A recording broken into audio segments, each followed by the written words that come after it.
So this is mine and Annabelle's slimes. So this is my slime. I did have a unicorn slime, but She merged it. I merged it with this purple flame slime, which has actually made the purple like a lighter colour, which is nicer. I made both of these, by the way, the unicorn and the...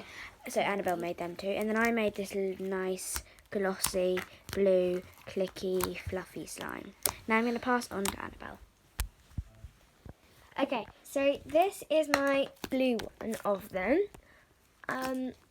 Mine's clicky and really fluffy. Mine's also kind of buttery, shall we say. And yeah, so the next one is this flame bead one. There's the flame beads for you. Fluffy and quite clay kind of, but like nice and light. And then this one is the unicorn poo slime, which you didn't actually get to see because Gracie merged hers. But yeah, thanks for watching our video.